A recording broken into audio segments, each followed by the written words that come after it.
Hello, everyone. This is Jack. So, before we start the show, there has been some new information from Blizzard's side about the whole controversy that they are having right now with China and Blitzchung and the whole protesting ordeal. We haven't had a chance to talk about that in this episode, mainly because during that time we were just given the news we had. So, this is just a disclaimer that there is some new news about it, there is some new information. Please check into that, and I'll see you in the next show. Welcome to episode 14.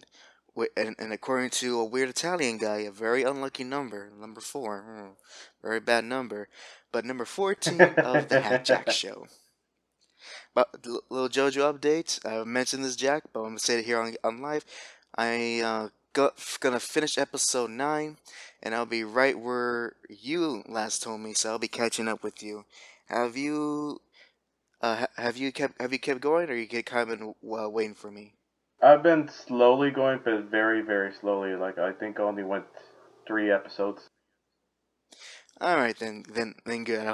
I'm not too far behind. Nah, I already finished the season. I'm already starting on the next season, on the next part. Yeah, the next part is not animated yet. I'm reading the manga now. I'm animating it Oh, myself. you go, you go to David Productions in Japan. You give that Japanese animator a firm handshake, and that's how you got the job.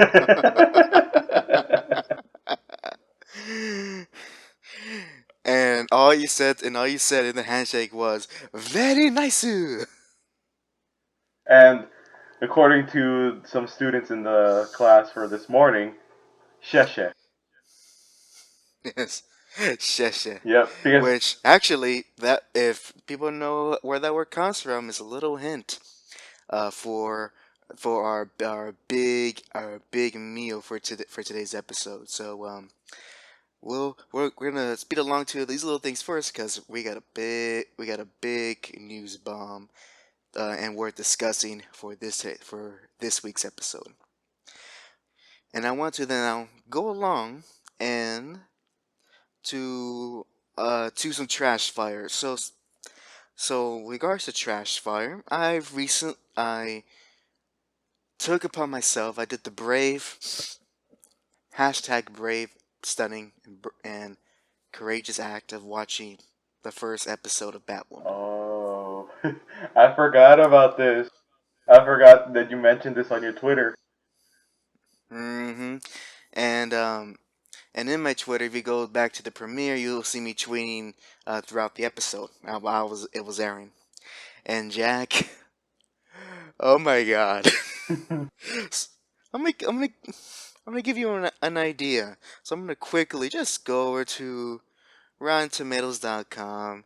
Not a great critique site, but it's a mainstream one, and I'm gonna go to Batwoman. So right now, on the official critics tomato meter, the first episode has a 72% fresh. The audience score, 10% rotten. You know, this is kind of confirmed. I'm assuming. Okay, I'm assuming this, and you're gonna tell me if it's correct or not.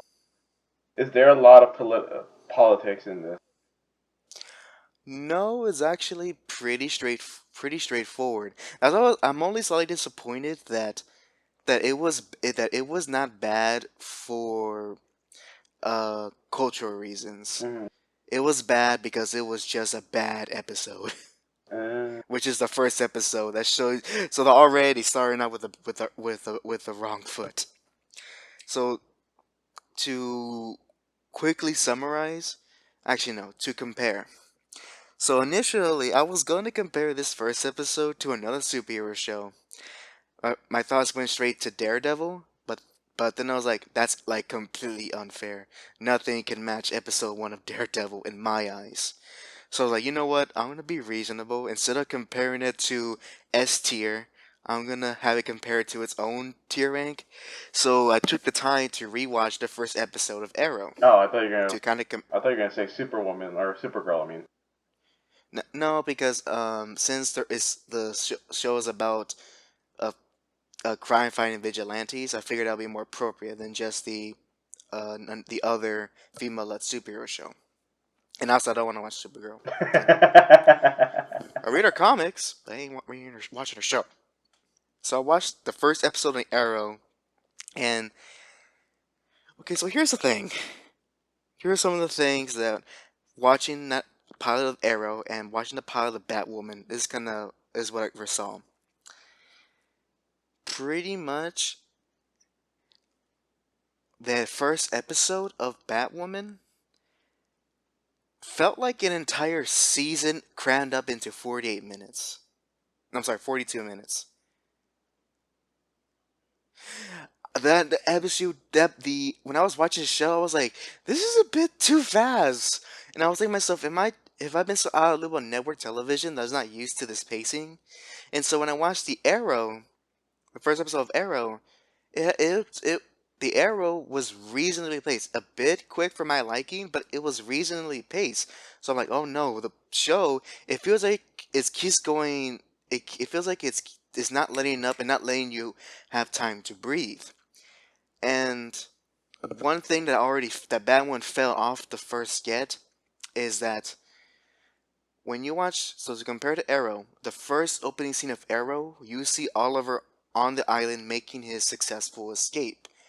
And in that first like few seconds, is establishing what you're going in for, all the skills that Oliver has acquired, and is setting up the mystery of the island. The first few seconds of Batwoman, number one, shows her try to escape this an almost impossible challenge in which she dives deep into Arctic water, semi-naked, handcuffed. She gets out of the handcuffs, but then whoever's on top covers the entrance, and so she has to find a way to get out of the freezing Arctic sub-zero water and escape. And she does it by taking the handcuffs and punching the ice. And she makes a hole. That does And not sound realistic. nor did it even convey it as something as like interesting, because already I could tell one of the main problems the show is gonna have is the main actress, who number one, um, she can't act. She can. No, actually, no, I lie. She can act, but what she was given, pretty much, she is like, she acts like a more like less insufferable Captain Marvel, and she always has this unappealing attitude about her, and you think to yourself, I don't think I'm gonna like this character. And so she comes and so already you got something that's looks visually kind of stupid. You have a main lead that's not charming in the very least, and has to say these horrible dialogue, and and all the exposition to set up the side characters, set up Gotham, everything is like you get the bare minimum, like bare bones minimum, and they don't even hint to, and whatever it hints to we're gonna have for the season is like the hints are not that great, and nor does it look promising. And also, side note, apparently so in this Gotham, Batman's been gone for a few years, and apparently there's been like Gotham's in chaos. Who's to come save us? Batman's been gone. We actually see Gotham. It looks all right. Yeah, oh yeah, so I was actually gonna comment on that. Okay, they they say that Batman was gone for a couple of months or something like that. Years actually. Years? Yeah, I think 3 years. I think at the All most. right, so what were the villains doing? What was Joker? He's Joker. He would probably lose interest in the sense of like, there's nothing like that one. Remember, I think it was in the Brave and the Bold or something like that. where he said without I want Batman. to know, but that's a valid question. What's Two Face, Penguin, Bane? What are they doing? Joker, he's Joker. He's gonna be like, without Batman, there is no punchline. And if people already know where that's from, kudos to you. But yeah, Penguin, he has no reason to stop. He wants money. Two Face, then there's Bane. There should literally be fire everywhere in the city, kind of like in the Arkham It's City it, games. it should be Arkham. It should be like Gotham and Arkham Knight at this point. Yeah, definitely. But nope, nope. It's even though it's like the city's in trouble, it looks fine. It's so fine, in fact, that they're able later in the episode there was a public screening of a movie out and outdoors, which by the way I saw what they're doing by showing off Zorro, but the problem is that Zorro movie is a silent movie, and it's outdoors. Yes. You figure that out. So the action, it ain't it's not even as good as Arrow, and there's a few moments where like she should have been dead. Nope, right there, she's dead. And as well, because of how almost like frail looking the lead actress for Batwoman, it's hard to believe she can knock out like these 220-pound muscle bound men. Kind of like how for me, I always wondered with the Arrow. Like I like the Arrow. I mean, I don't love it, but I like it. The one thing I always wondered was how are random thugs in the middle of the slums knows how to tango with the Arrow for more than 10 seconds? And he's literally in which in this version he is trained with Ra's al Ghul. Yes, exactly. Like you saw at least the fight how they were. Like Yeah, gangsters, mafiosos, they're not there to. They don't have a whole regimen of like we must learn martial arts. They're literally just spin kicks every day. Spin kicks. like, where are they getting these lessons from? And so the action is pretty hard to believe just due to the fact that the main hero does is not physically imposing, and you can get around that if she utilizes weapons or some sort of weaponry, but she doesn't. And honestly, what they could have done is they could have actually had a more muscle-bounded actress to play Batwoman, and I would have been like, okay, I can believe it more. Not for this frail-looking lesbian. And also 5 minutes into the episode and like cut away to lesbian scene like straight on, and then there's a scene after that cut back to the same lesbian flashback. Jeez, I wonder how many times we just gotten out of the algorithm just by saying lesbian. Well, it's important for the character, fortunately for the video. Yeah, well, Nevertheless, nevertheless, um, um, I'm gonna actually I wanna cut myself out short because I can go on a tangent here. Pretty much, it was trash fire, but not the SJW affected trash fire. The character was always gay, so I don't mind the gay stuff in it. Although, they could have handled her reasoning to be that she left the army. I believe they could have done that differently, more interesting than the her sexuality. All the other characters, they were so poorly established that I never really cared for them. Action was subpar, and it raises more questions of like what were they thinking rather than oh man, I can't wait for the next episode. So overall, my rating is I am debating whether I should watch the show just to see how worse it gets, or I should or this would be a one and done. I'm still thinking about it now. out of 5. Exactly. So that's my little impressions of season 1 episode 1 of Batwoman. I'll be surprised if this show gets a season 2. But moving on, still in the realm of comics, Jack, an article appeared for me today that I saw through some of my own comic YouTube channels that I watch. and it comes from Forbes.com with the title called "Surprising New Data Shows Comic Readers Are Leaving Superheroes Behind." Now, I've already read this, and in my opinion, I believe the article is misleading, but it does have valid points, especially when it comes to statistical data. So, as I've already have said for previous episodes before, the comic industry overall is not in a good place. Now, this hasn't always been the case. In fact, there was a time in the modern era in which comics were reasonably successful. But this will be in 2015 and older. Right when we go to 2017, that's when things start to get shaky.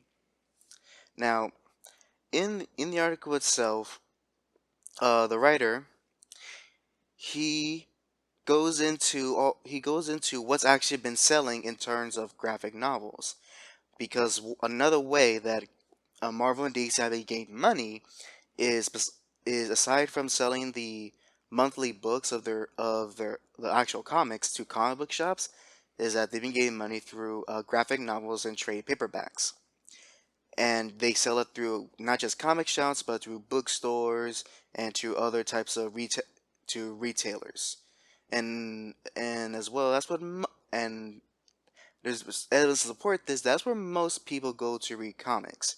They don't go to a comic store for the most part. They'll go to a Barnes and Noble, and they'll go to the graphic novel section, and from there they'll just grab whatever uh, uh, book they wanted. And as in the title, it seems that as far as that medium in general for graphic novels, the superhero genre has been decreasing. And so, if I let me go. Okay, here it goes. Right here near the bottom of the article I'm reading, says here, which is when above it is an image of a pie chart showing what's been selling the most in graphic novels. This paragraph reads, that trend away from capes and cowls is also starting to be reflected even with the more insular comic store market, with the arrival of a more diverse audience with different tastes. ICV2, which is um, the chart that I mentioned, notes a massive shift in the past 2 years, with kid-oriented titles for readers aged 16 to 18 up 20% in comic store sales and 39% in bookstores. Manga up 41% in comic stores and 5% in bookstores, while superhero graphic novels fell 10% in bookstores and 15% in comic shops. Oh, damn. And continuing on, meanwhile, despite the media dominance of superheroes on every screen, the superhero side of the publishing business has been mired in a slump outside of a few isolated successes. As, po- as pointed out in the presentation, the sales of superhero-oriented trade books generally follow the trends of periodicals by about 12 to 18 months. So those numbers are likely to be even worse when 2019 data is tabulated. Superhero adjacent genres like horror and science fiction also saw a slump in trade sales, with the declining popularity of longtime bestseller The Walking Dead and the breakout series Saga on a publishing hiatus. Now here is a kicker, Jack. Next paragraph. Meanwhile, sales of Asian-style manga, already one of the decade's fastest-growing content categories, have benefited from the availability of animated series on streaming networks like Hulu and Netflix. Another presenter at the conference shared data showing a clear correlation between binge-watching a popular anime series and a subsequent purchase of related manga content. When you put it all together, it paints a stark picture. Superheroes represent a declining share of the fastest growing segments and channels of the comics market. They still dominate in single issue sales in comic shops, but both single issues as a format and comic shop as a channel represent a much smaller and shrinking share of the overall market than has been the case in years past.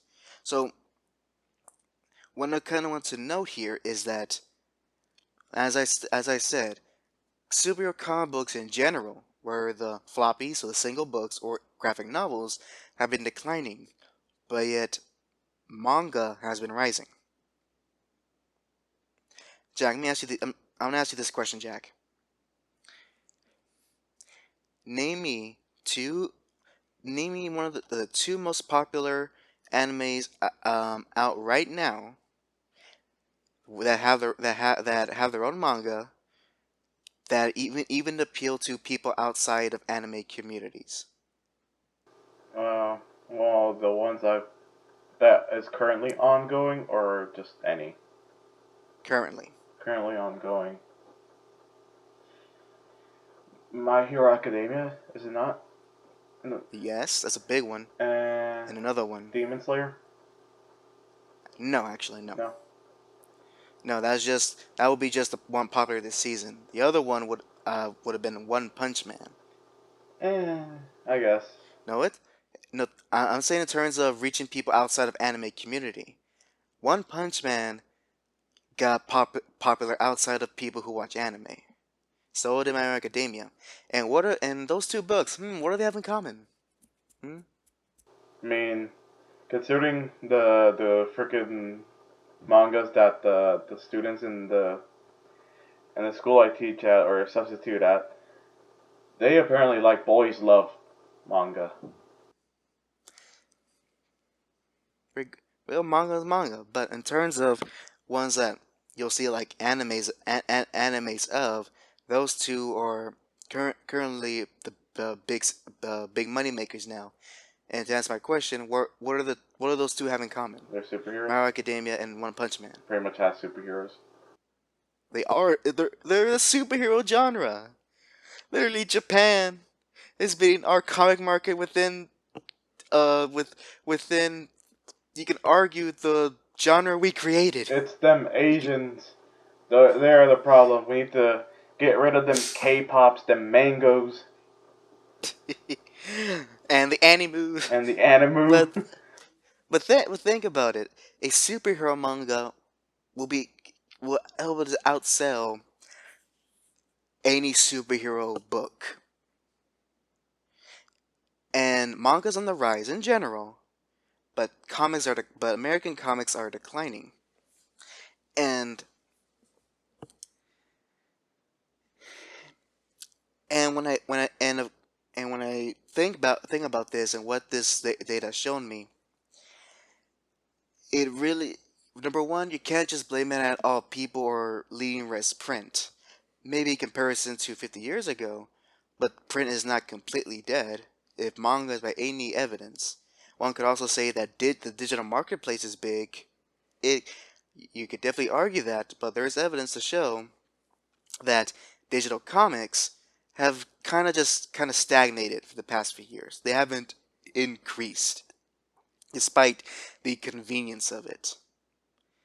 And manga, I mean, in manga, look at their own audience. How many? There's a thing about this. The manga market is so big in Japan, and the novella market as well, that there's entire cafes and places dedicated to just people to go in there and read those stuff. Well, like, There's a market for another market. and like, here's the thing. Here's another thing too. That with manga, they have literally every single That genre written as a same manga. same thing with comic books too. Same thing with comic books too. Yeah, Not just but for superhero some weird stuff. reason right now it's getting a little political with comics, especially only from the DC and Marvel side, but still. No, even the smaller ones too. Unfortunately. Oh, that's even worse. But Hmm. yeah, I think it's also that's kind of pushing people away to try out. I mean, I'm glad that manga's getting more notice. But it's gonna be weird when I guess I when imagining that it's gonna be weird because and I know I'm gonna love it when at one point that the world will remember Luffy from One Piece, but they ain't gonna remember Superman. You know, for me, the weird thing is going to be having to constantly have a bunch of kids come up to me at the desk and be like, Mister, can you help me read this? How do I read this? Okay, so you read from right to left, You read up there, then there, then there. I actually had to do that today. That yeah, I remember having doing that too, and it's great for manga. Just I just wish it just hurts me as a comic You fan. see, guys. It just hurts me. You see, guys. For me, it doesn't hurt because I'm not much into comic books. I'm more into manga and anime. But you can see right here, Hack from his side. He is devastated. The poor man. Yeah, and there's not much. There's much I can say. Pretty not much. Not much I could say. It's pretty much kind of more set in stone of something that for Hey, they dug their own grave here. I know it just I wish it wasn't so ironic that comic is not successful because of the print medium. Manga shows that even light novels comics are, comics are not comics are not dying because superheroes aren't popular. Have you seen what most the biggest Hollywood movies have been out for the past few years? So it's like it hurts me because of the irony. It's the irony that kills me. This is what I love. And I love seeing people get tortured. Un- un- unless until it becomes like me. Until it's me. yeah, yeah, yeah, and and and I also want to highlight just to close off this topic. Um, one interaction I had at Twitter that kind of put things in perspective for me. In regards to this. So to give context, I ended up having a extremely mild argument, which is rare in Twitter, with a gentleman who had a opposing opinion about a certain variant cover for a new Mary Jane miniseries that Marvel was gonna do. Pretty much, me and a few people I follow were commenting as like, "Where are her curves? This ain't Mary Jane." And it was simple as that, just kind of just trashing the art a little bit. This guy comes in, gives us his opinion. Well, not his opinion, but he kind of he tried to not reinforce, but to repurpose what we're critiquing just as one specific cover, as a saying, "Oh, um you're just being how was that word disingenuous." Oh, okay. I was gonna say objective, but okay. No, we're just being objectively the art's fine. It doesn't it's not a good representation of Mary Jane. But nonetheless, he was trying to you're trying to say they were being disingenuous. I responded to him saying no, no, it's not what we expected from from who is supposed to be Mary Jane. And then we ended up then discussing about Marvel in general, and me on the side of like, yo, Marvel's like they haven't been great since like the 80s. He then responds to me that nostalgia is a beautiful drug. Being pretty smug with me, being pretty smug, as if he has the high ground. Unbeknownst to Little does him, he I have the know, high ground. you were not born in the 80s. Yes, I listened to him. I can't call it nostalgia when I didn't grow up in the 80s. B, Marvel made storylines since that era that are still like remembered today. That the company was literally more successful back then, and at the time they actually had like legitimate talent, both with writers and artists. He rebuts, and one of the and his rebuttals to me, he didn't rebut to my first statement because it's a factual statement. You can't rebut that, regardless of time. As far as the writing style to remember, he writes that the writing style that will be remembered now for years to come. I'm like, we'll wait and see. We just have to ride that train.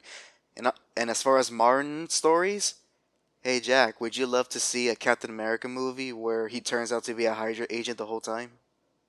Nah. Exactly. Well remembered story. Do you want to see a story where Tony Stark's replaced by a little black girl? Oh yeah, I forgot about Yeah. that. Or how about this? Do you want to see a story where Hawkeye kills the Hulk? What? It Huh. happens. You can look it up on your own time. So I was like, that's not really. There's oh, they'll be remembered, just not for the reasons you think. And stuff about how like traditional media is dying out. At first I was like, oh, okay, I'll give him credit to that. But I was like, then how do you explain manga? How do you explain all that? And then lastly, when he mentions the current talent Marvel has, I'm like, the ones he mentions, number one, none of them. Some of them are just contract workers.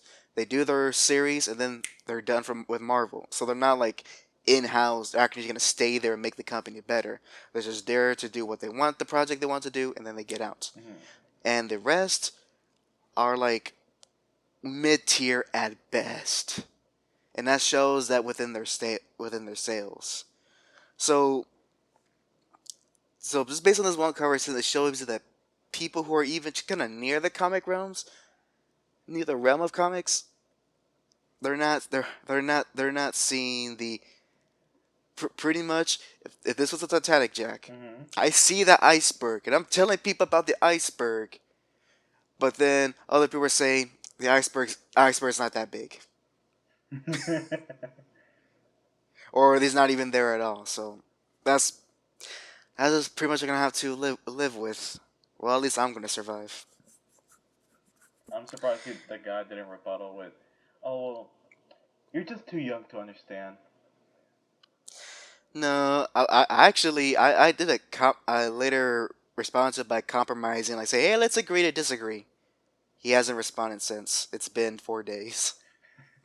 Day So 4. I feel rejected. so so either he just kind of ignored me, or or he was just there to kind of troll around. He didn't respond to the other people in that post. So I was like, whatever. Maybe he liked you. Actually, actually seeing that rainbow flag of his, that might that like part might be more than you think it means. Maybe he Just loved saying. you. Uh, I I was like I appreciate it, but I don't roll that way. All right, and with that, folks, that's pretty much all of my stuff. All pretty fun stuff in general. A little doom and gloom, but now the main event. So, is it feeling cold in here? I feel like there's a blizzard coming over us.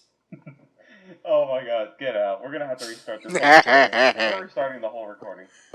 Come on. So yes, yes, so yes. All right, ladies and gentlemen, we're gonna be discussing uh the the big oopsie that Blizzard did this week as of October 10th, 2019.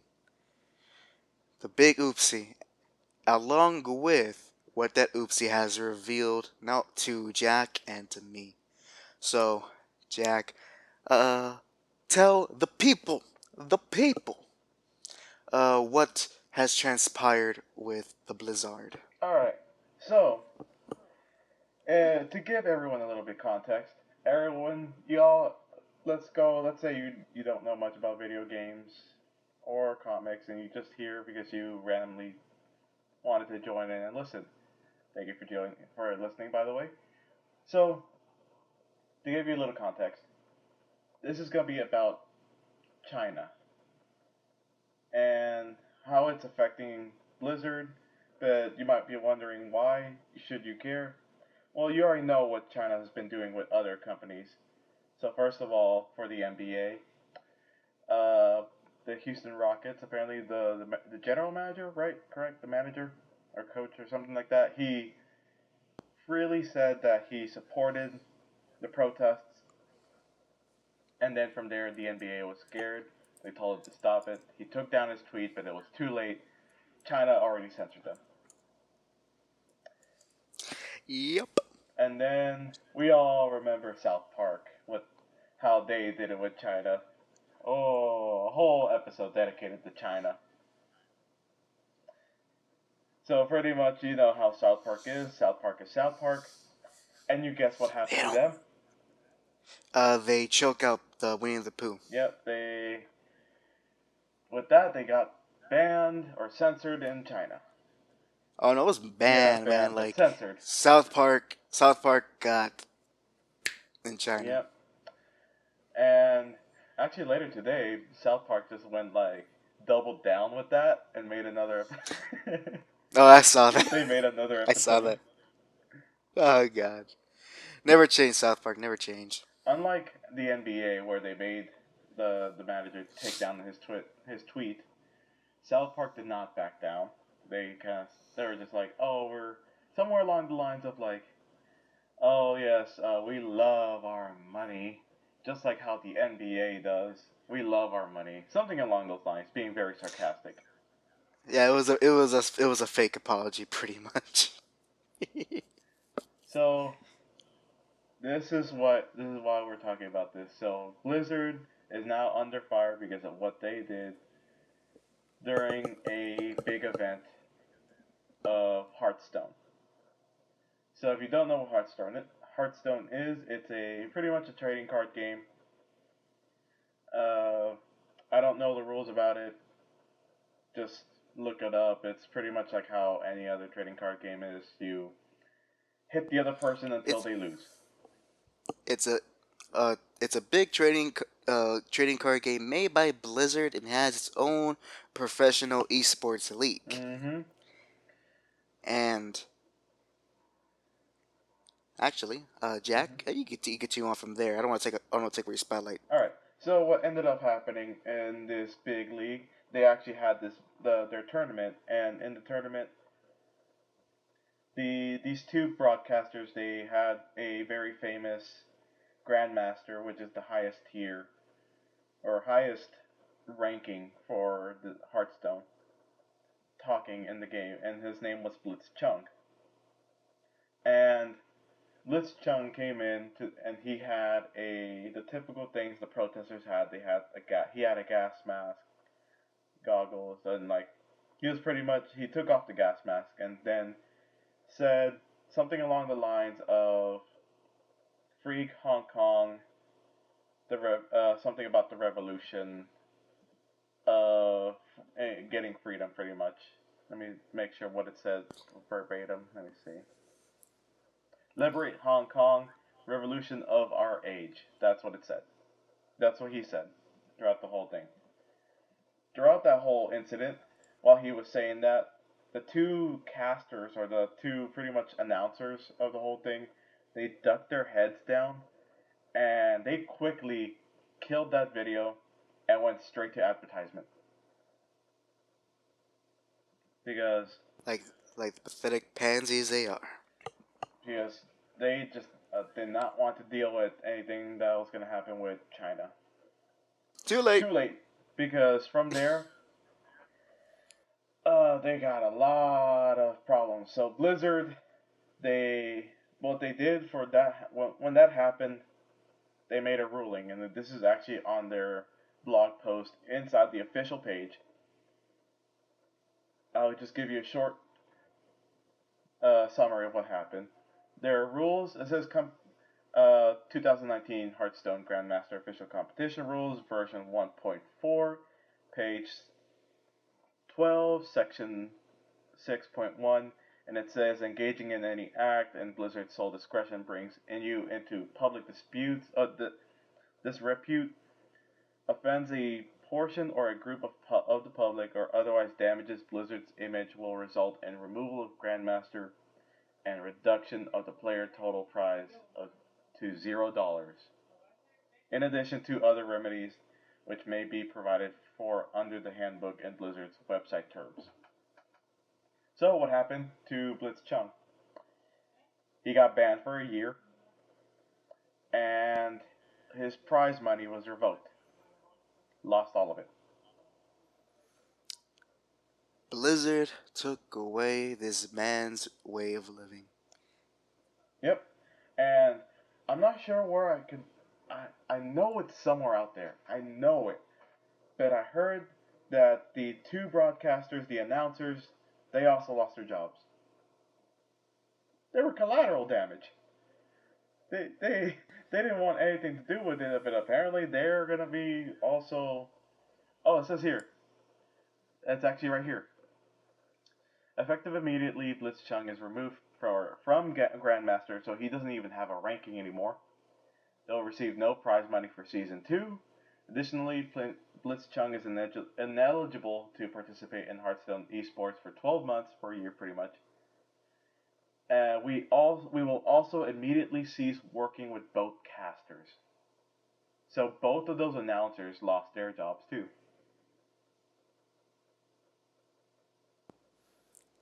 And now, so this happens, and in all of social media, rightfully is getting word of this, and things are heating up on Blizzard's end.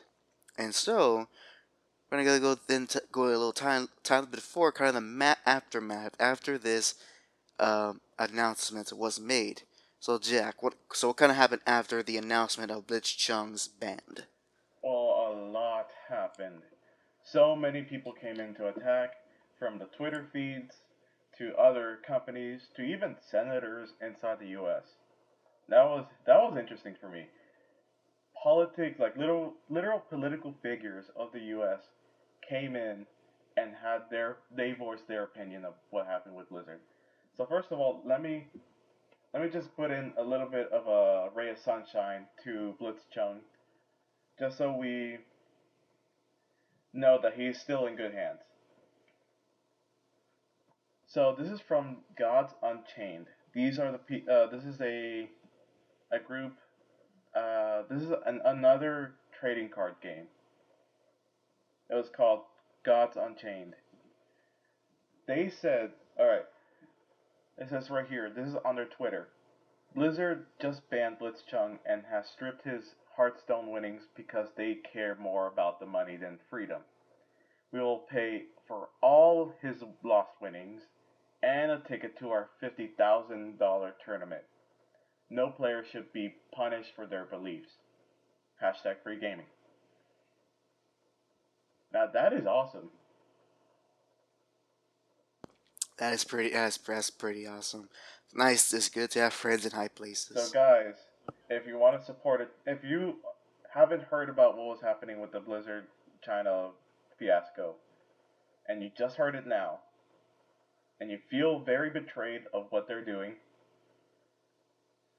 stop playing Hearthstone, boycott Blizzard, play Gods Unchained. I mean, look at these guys. They were willing to pay for Blitzchung's prize money that he lost because they believe that there should be freedom in speech. Now, I don't know if you have this on your end, Jack, but I was also as paying attention to all that's been going on, and a few things have come up on a Blizzard's end. Number and I'll list them out. Number one, because of this announcement, many players have been pretty much deactivating their Battle.net Oh account. yeah, I was about to talk about that too. Right. So many players have been activating their Battle.net account. However, Jack, Mm-hmm. what happened? I don't remember. I'm not sure what you're trying to lead on though. All right. Simply though, after a certain while, players weren't able to deactivate their account. Oh. Mm-hmm.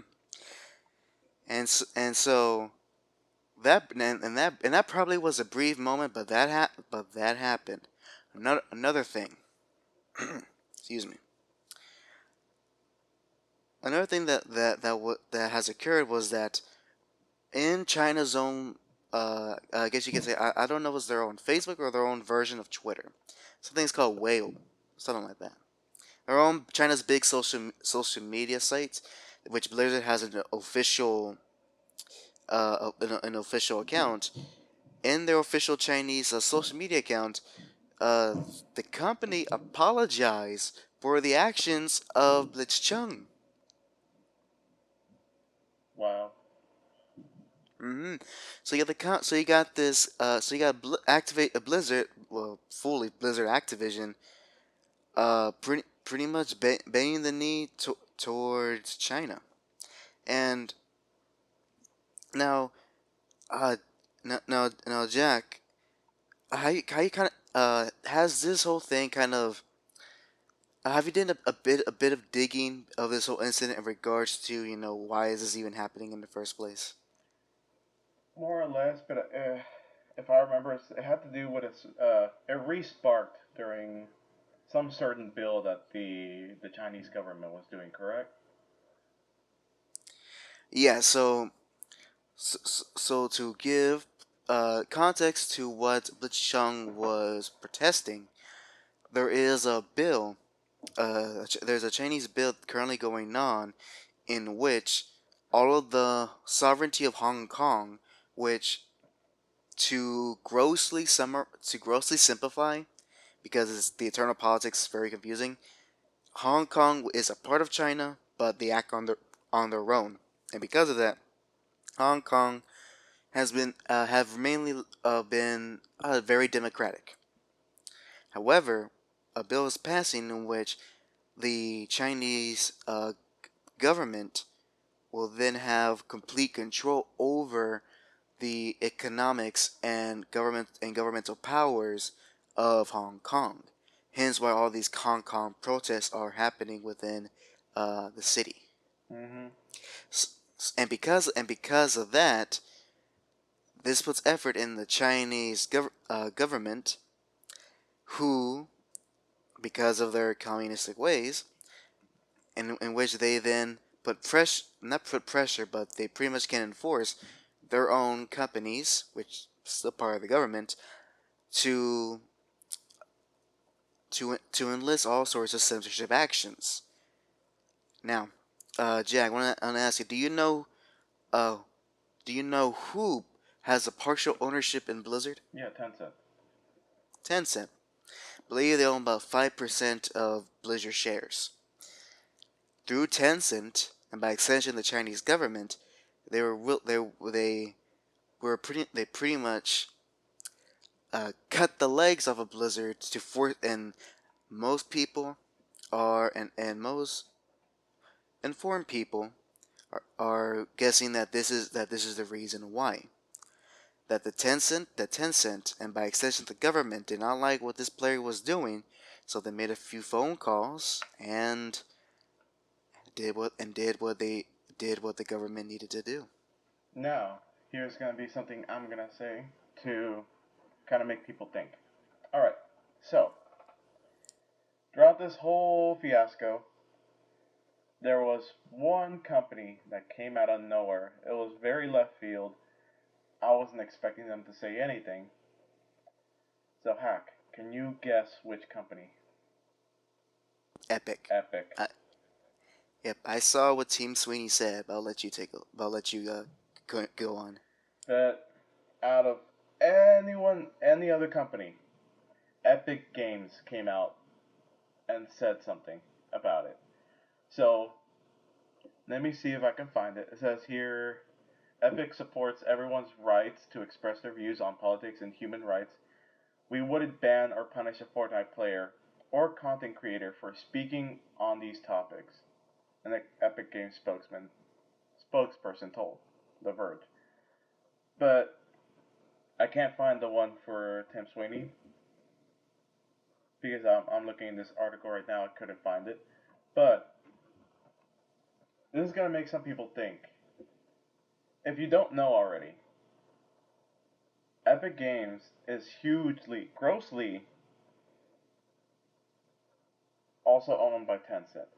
Do you remember by how much was the percentage? I believe it was 50%. No, no. Because if it was 50%, then they would have never been able to do this. It was So like around 40. yeah, that's right, 40. Because remember, you have to have 51 to still take ownership. That's true. So, 40%, or like at least 40% of Epic Games is owned by Tencent. How are they able to say something like this without them literally losing so much money? That's actually when I heard this, that got me thinking, and honestly, I'd have no clue. My guess is my guess is either Tencent themselves don't see this as any threat, or they're simply unaware and it's just a matter of time. For me, personally, I want to give the Epic Games the benefit of the doubt. And okay, so from what I heard, and I'm still trying to get understand this myself. So someone said that with Epic Games, it's a private company, so they have different ways of how it's worked around, like how it's gonna be worked, especially when it comes to stocks and stuff. I'm not sure how that works. Even when I was looking into it, it made my head spin. I don't know. But what I think is making it's not scaring Epic Games to lose this amount of money or to lose potential money is because really Fortnite is a very big global phenomenon. Like everyone plays it in the U.S., in the Europe area, probably in Japan, but most likely Europe and Asia and America. Because over there in China and other Asian countries, they have their own battle royale they like to play. I know. I think China likes to play this one game called Knives Out. It's kind of like a bootleg of PUBG. Funny enough, but that's my guess. That since Epic Games makes so much money outside of China, they're not that worried.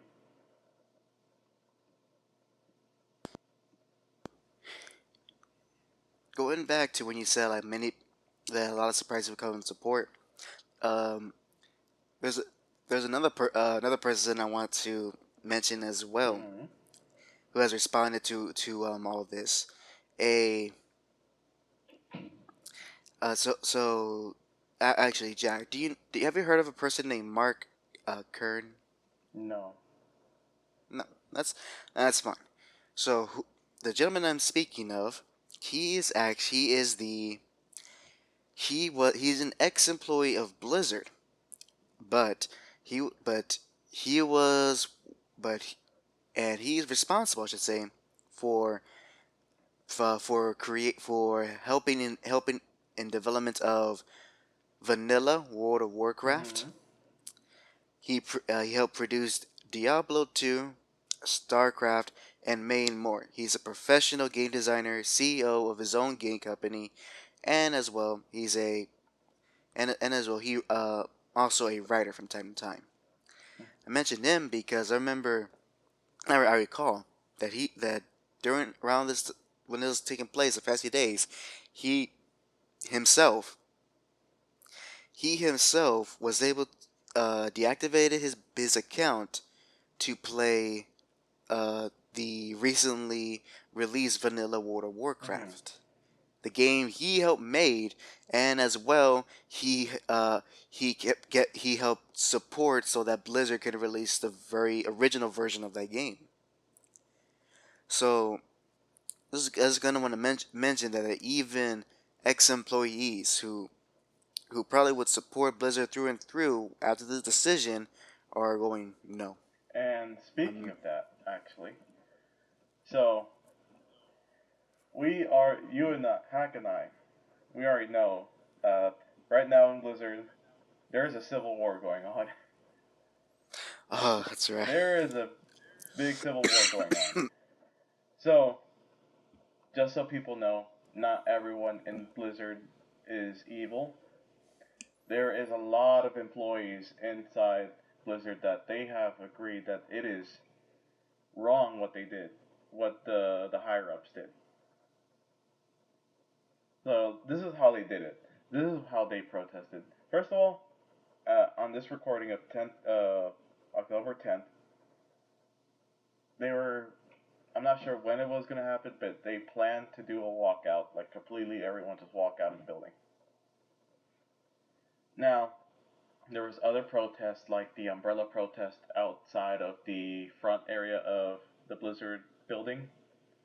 Now, for those of you that don't know why they use umbrellas, is because I forgot what year, but when Hong Kong or when China was also having protests again, there was a big they all started using umbrellas, kind of to signify the protest, and that's now their signal throughout the whole thing. Their symbol, sorry, their symbol throughout for the protest. It's the gas mask and the umbrellas. So Blizzard employees have got outside and started just having a protest with their umbrellas out, and some of them even did the best thing I've ever seen, like the most. This is I love this. There's a statue outside of Blizzard where it has a orc riding a wolf of some sorts, and on that statue it has like 8 virtues that supposedly Blizzard follows. Two of them were covered up by Blizzard employees. Do you know which ones, Hack? No, I don't remember. Tell me, tell The me. first one was think globally, and then the second one was every voice matters. Those values have been covered up because apparently that's what a Blizzard wants. That's what they want. Money over And freedom. also, just to say that the censorship is done, it's not done yet. They're still censoring some people just because they're afraid of China. So very recently, the this happened in American universities for the Hearthstone's official collegiate championship, which means collegiate means that it's a college championship. They're all pure colleges. One college team during the middle of broadcast just took out a piece of paper where it says "Free Hong Kong, boycott Blizzard," and that was the team. The team literally just went and did that. All what happened from there is that the Blizzard cast they just went with the other team's uh, camera and they started focusing on them because they didn't want that that sign being shown at all. And it seems here, it says that the company seems to have wiped this from their streams archives. They wiped it from the stream archives. That's how bad this is happening. And not just that. So, as I mentioned before, let me just quickly say this. As I mentioned before, senators or U.S. politicians are also talking about this. This is from Ron Wyden. He is the U.S. Senator from Oregon. He's the Oregon Senator. It says here, he tweeted, Blizzard shows that it is willing to humiliate itself to please the Chinese Communist Party. No American company should censor calls for freedom to make a quick buck. And then also Marco Rubio, the senator for Florida, says, recognize what's happening here. People who don't live in China must either self-censor or face dismissal and suspension. China using access to markets as leverage to crush free speech globally. Implications of this will be felt long after everyone in US politics today is gone. No one's happy right now with what Blizzard did.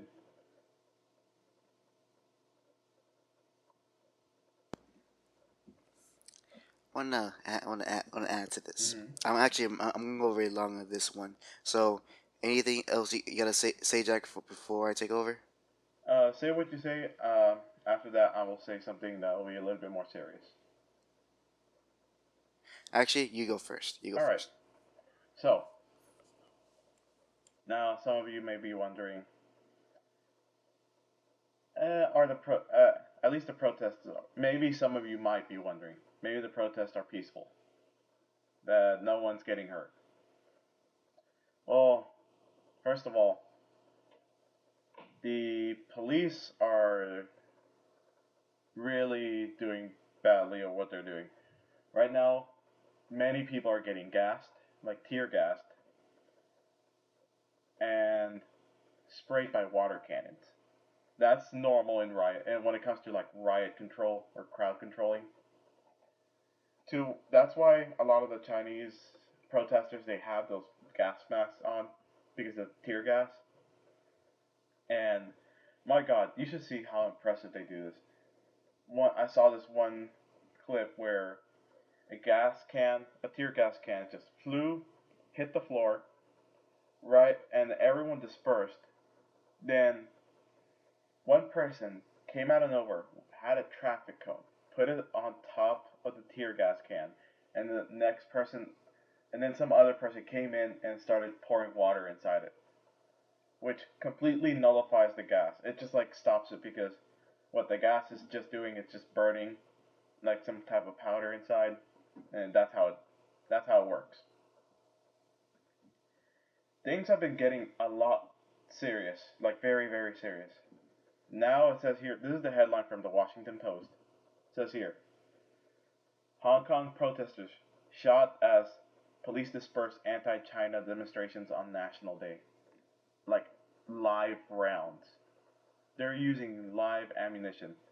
Hong Kong police for the first time fired live ammunition directly at demonstrators Tuesday during street clashes as China celebrated the 70th anniversary of the Communist Party. At least one protester was seriously wounded. There is just now a whole new level of violence. And their leader, Winnie the Pooh, over there, apparently is letting this happen.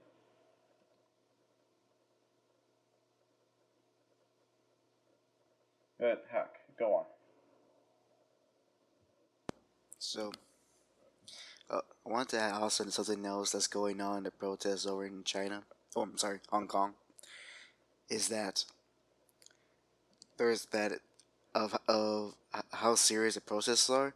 The protesters are going to even like, and I'm not being serious here, sci-fi levels of protesting.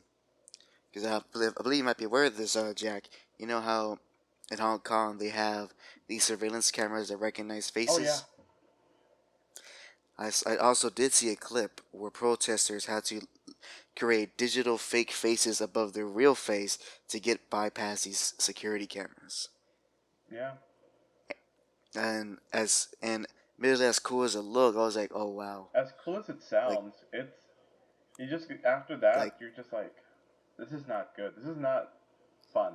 This is not something that's yeah, supposed to be a good thing. yeah. This is Deus Ex Blade Runner territory of future. Mm-hmm. So one thing kind of but one thing I want to I actually want to add to this, that so we kind of understand that above all things of what's motivating all these actions, especially in regards to Blizzard, the NBA, and many other companies, was that it's always going to be about money. And I came across this tweet thread by individual. I don't know who he is, but I read it through because it was retweeted by one of the people I follow. And I read this thread, and it gave me some thoughts to at least to think about. I admittedly, it could sound very it could be easily twisted to be something that's very conspiratorial to the point that it sounds like just crazy theories, but I've given it enough thought and led me to believe, huh, like there's actual merit to what this person is saying. So, I won't read the entire thing, but I'm gonna read out some points he's made. During the beginning of this thread, I should point out that this tweet thread comes from an individual name with a Twitter handle at R Newquist. From from what he types down, he initially starts. He talks about a specific Tom Clancy novel to kind of introduce what he's talking about. The main takeaway is that in this Tom Clancy novel, CNN was able to was able to pretty much spread false information in order to aid the United States in a war it was having with Japan in this fictional story. And he says this out when he talks about what the setup he was referring to. In 2019, the part of the book that's 100% unbelievable that CNN will declare on air that it's an American news service and actually helped the U.S. government during the war. And then it goes on, in all honesty, set aside any of your politics for the moment. This is not a right or left wing, liberal, conservative thing, a Republic or Democratic thing. Forget anything about CNN's political bias or lack thereof. CNN today is owned by Warner Media, which is in turn owned by AT&T. These are the very first words from the Wikipedia entry on AT&T. AT&T Incorporated is an American multinational conglomerate holding company. Note that this statement is in fact an impossible contradiction. What the hell is an American multinational company? That makes no sense. Generally, I guess you can interpret that as a multinational company, headquartered, or founded in America. But the fact is that other than its headquarters, AT&T is no longer American in any real way. Maybe the majority of the shares belong to Americans, but it would be pretty hard to even figure it out if that was true. To skip ahead. But you say AT&T was founded in America. AT&T was founded in America, and its history is American, so surely it's an American leaning, right? Not likely. The entity called AT&T today bears very little actual relation to the historical entity that first used the name. Thanks to the history of mergers and acquisitions, I very much doubt that it even has the same federal taxpayer ID. If it does, that's all it has in common with American Telephone and Telegraph, which is what AT&T is called, American Telephone and Telegraph. Plain and simple, the company is just not an American company anymore. So why would or should it have any loyalty to America? He then says it doesn't. And then he kind of then he spells out these information that the basic analysis is that that this basic analysis is true of more or less all publicly traded companies above a certain size. They are no longer American companies in any meaningful sense. Ford, Chrysler, GM, these American car companies are not American. Microsoft, Apple, Google, Amazon, big American tech companies, not American in any meaningful sense. The only company that he shows that might be considered an official American company is, and you ready for this, Jack, Walmart. Yeah. But he even questions that one a bit. He says, no idea about the shareholders, but the overwhelming majority of its income actually comes from the U.S. So in at least some sense, you could call it an American company. Still, the exception that proves the rule, if you will. When viewed in this light, here we go, we're going to relate it to it now. When viewed in this light, recent news of companies like Activision Blizzard and the NBA basically bowing before China in the name of corporate profit should surprise absolutely no one. They are no longer American companies. They haven't been for at least a decade or two.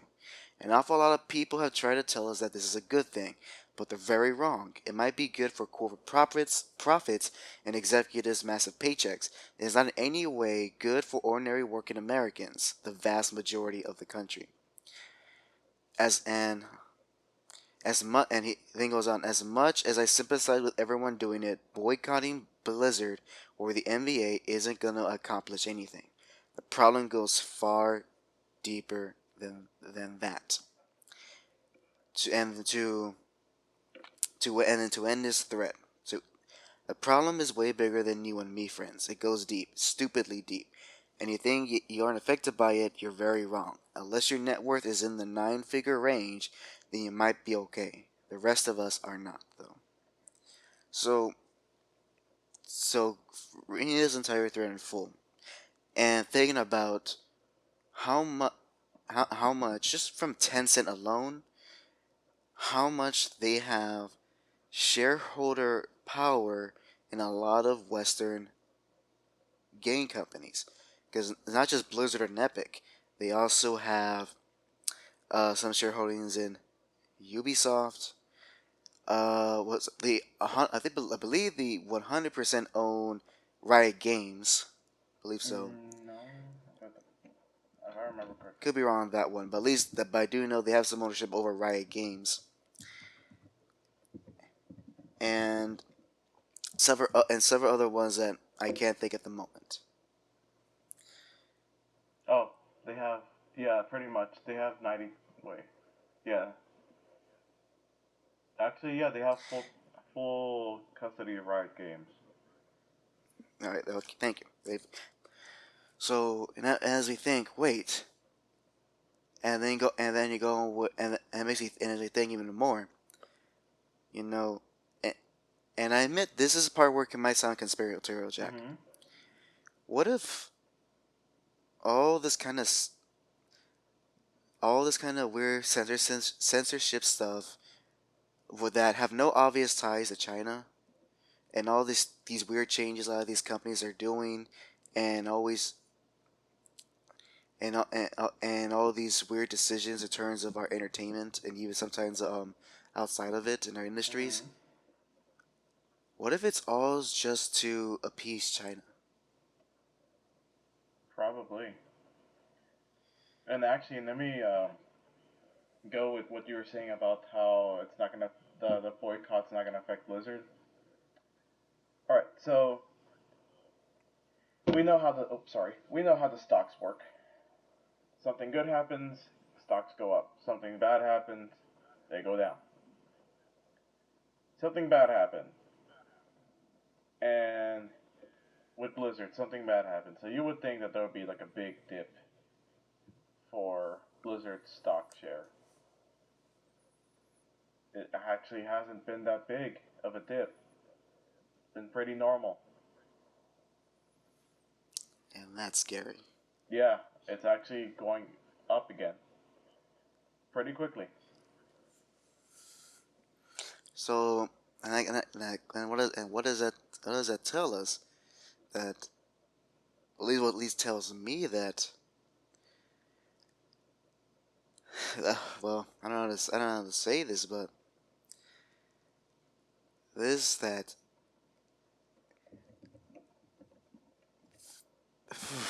I'm gonna be careful how I say this. Okay, this to me, along with all this news and kind of learning all this, this it's hard. It's hard what I'm about to say because it's very sound like a political stance, but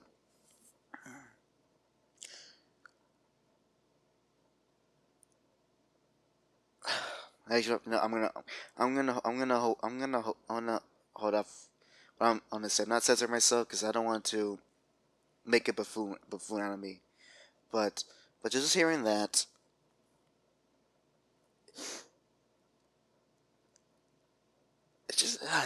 I can I honestly don't know what to say. I honestly don't know what to say. Let me just put some more salt in the wound.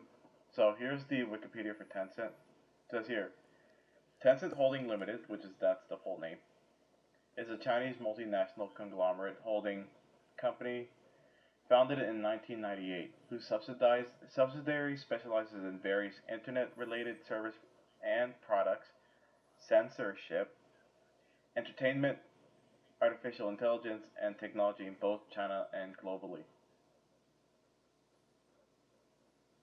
Tencent is the world's largest gaming company, one of the world's most valued tech companies to pretty much, they're pretty big. And plus, how it's kind of scary to see how it has censorship as one of its main key points as a company, next to entertainment. It's kind of scary. Yeah,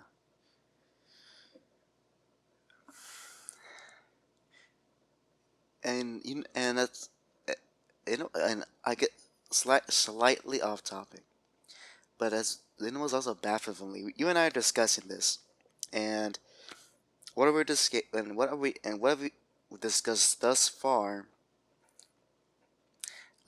can be verified by fact, and we're not just spying out crazy wild theories. Hmm. Everything we said today can be verified and be seen as a fact in regards to Blizzard in China.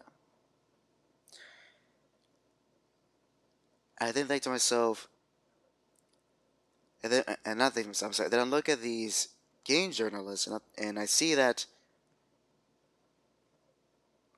what what little coverage they have of this, they're not even talking about the big picture. In fact, there's several journalists that just go out and pretty much almost either just ignore what China has been doing, or command or or say it's a good thing. And I think to myself, wait, why are these people in charge of journalism and gaming? Well, to be fair, at the same time, some of them will argue the fact that it's a gaming journalism. Yes, there is a bigger picture, but as a gaming journalist, they don't want to themselves be too deep in the politics of it because it's really outside of their scope. Unfortunately, Blizzard has revealed a big thing. It's kind of hard to ignore. Yeah, that's true, but I'm gonna have to side with the game journalist just because it's really even outside of both of our scopes, hack. Because we can't we you and I made a rule when we made this podcast that we can't get too political. Yes, we both agree that it's wrong what they're doing in Japan and not Japan, China, sorry. But I'm pretty sure those companies also had that same rule of not getting too political. I guess whatever they need to do to appease the commies. That's all I can say about that matter. I mean, are we appeasing the commies for not being too political?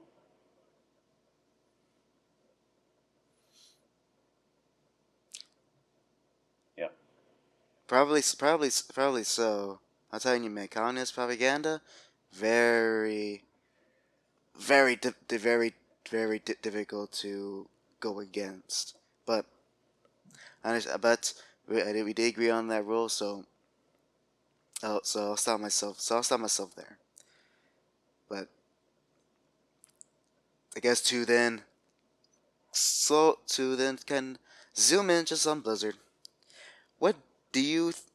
I guess I should ask. Do you believe that? Do you think Blizzard would continue on like nothing's happening, or do you think they will make some sort of official response to this? Well, they've already made their official response. When I was watching Inside Gaming, they also tried to ask Blizzard for any more information. You know what they said? What they They say? told Inside Gaming, our response is right there, already posted on Twitter. They already have their response. The Oh, higher that's ups, right. that's their response. That's right. They stand by their decision. Yep. Well, guess I'll be missing out on the Doom game. Yep. Just out of spite. Even if it doesn't do anything, I'll just miss it out of spite. Yep. By the way, guys, if you're playing the Call of Duty mobile, yeah, Oh, that's right. that's Activision Blizzard. Remember, they're both together. If you Mm-hmm. really want to boycott, gotta have to get rid of that game too. Just stick with that I mean, Mario Kart tour. oh, that's right. I forgot. Tencent's Everyone also doing stuff forgot with about Mario Nintendo. Kart Tour already. No, I just forgot that Tencent's with working with them. Oh God. Oh, by the way, just to give a little bit lighthearted thing, so Mm-hmm. a bit of irony. Blizzard's own Overwatch character Mei has also went against them. The character Mei from Overwatch is, if people out there don't know, her character and where she was born at. She was born in China. I'm not sure where in China, but somewhere in China. And so people have taken the liberty of having her be a pretty much Photoshop or draw her as a protester. And to be fair, in my eyes, it seems fitting because she's a person that wants to save the world, even though in game everyone calls her the devil. But her character, her actual character, she means everything with good intentions. So I wouldn't be surprised if she was real, be supporting the protests. Unlike the actress they got for the new Milan movie. Ooh, I forgot about that. Yeah. No one watched. It was it was a it was a small news bit when I saw that I was like, No one watched I Mulan. see. The newest Mulan movie. Don't watch it. But just don't watch it in general. Why are people supporting these live action remakes? Just don't watch this in general. Look, it doesn't have to be about China. Just don't watch them. Watch the old stuff. Yep.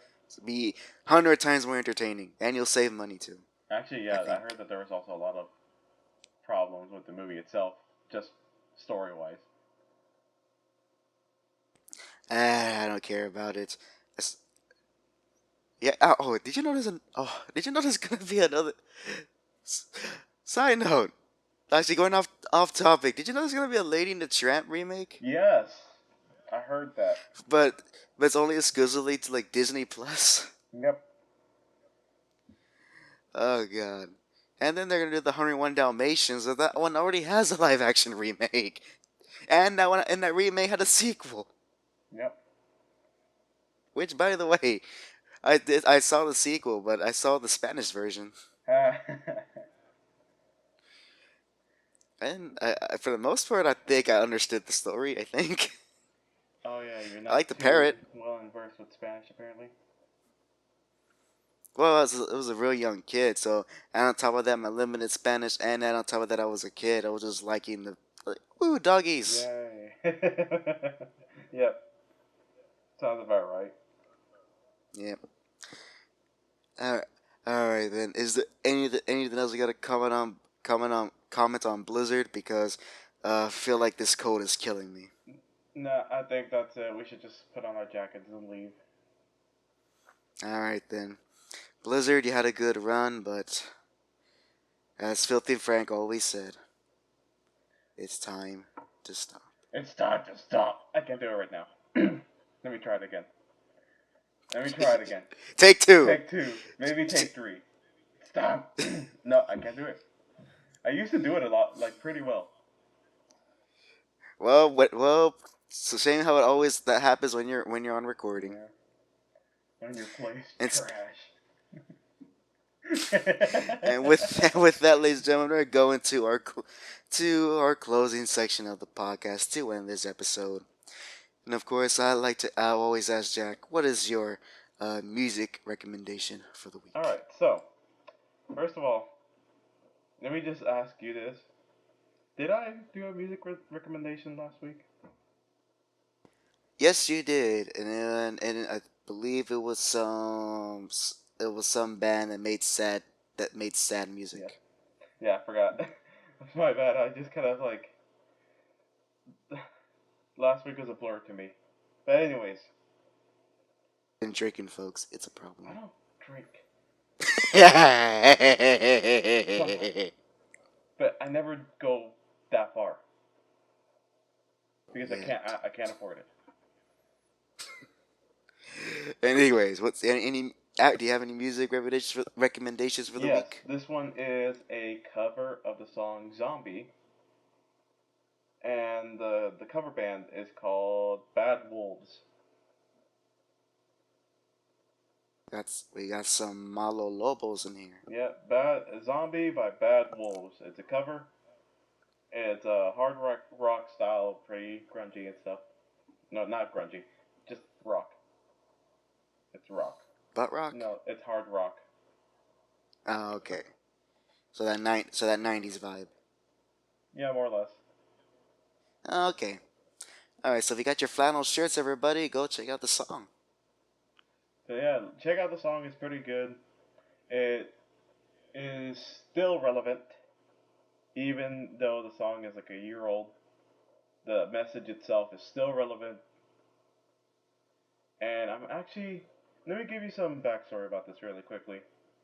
So supposedly the creator of the song Zombie, I forgot her name. Give me a second to look her up. Won't take long. By the Cranberries. So the the the song itself was originally by the Cranberries, and they sung it during it was about war during the 1990s, somewhere 1919 something it's somewhere in the 1900s, and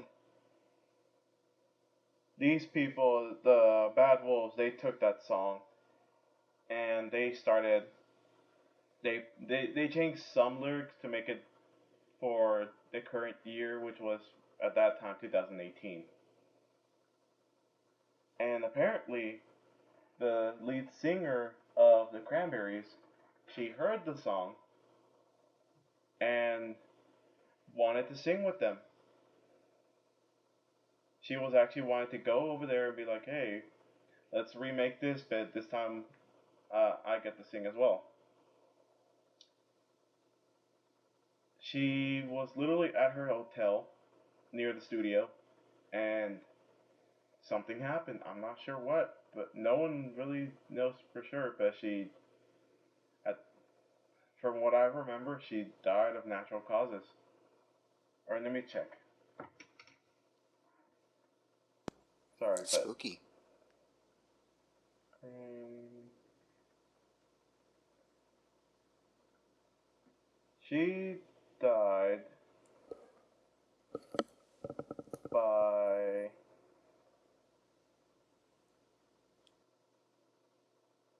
she. It was an accidental death. It was caused by alcohol intoxication and drowning. Yep. Well, that's lovely. So I guess check out the song. I But guess wait, knowing all that here's now. one thing. Oh wait, there's more. No, here's one thing I just wonder. Oh, okay, go on. How would the song have sounded with both of them singing?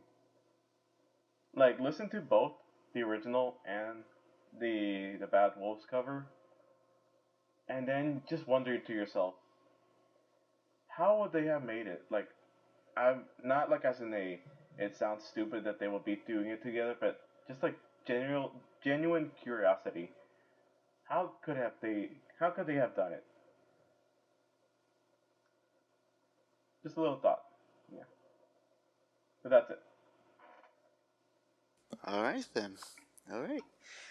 And and lastly, Jack, if is there anything uh anything significant you want to tell us about what you're gonna be playing, what you're gonna be watching, what you're gonna be reading? What you got to do into the next Alright, podcast? so I'm gonna be playing a little bit more Destiny 2, especially since I'll be needing the recording game to record the gameplay for this. By the way, people, Destiny 2 is not owned by Blizzard anymore. Remember that. I can play it.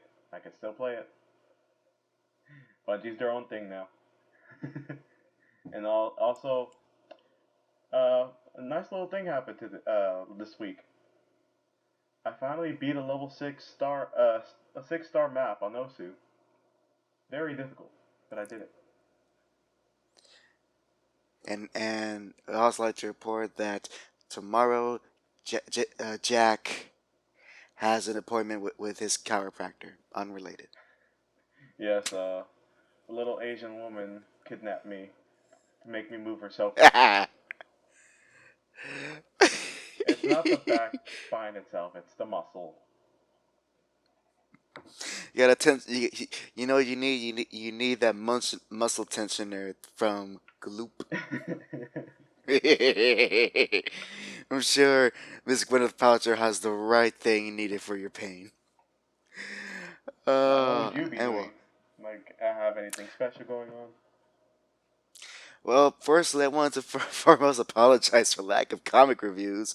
I've been kind of busy lately, and unfortunately, that's left me with little time to devote to actually recording comic videos. I've been reading them, just not actually doing proper videos. So I'm gonna apologize for that and actually um, put more effort into that. As far as anything I'll be doing between this podcast and next, I will be joining alongside Jack and Destiny 2 more in whatever spare free time I have, and I'm just getting better at the game. I finally found I'm starting to get the hang of it, starting to know what all the different UI stuff means and how to kind and how everything works.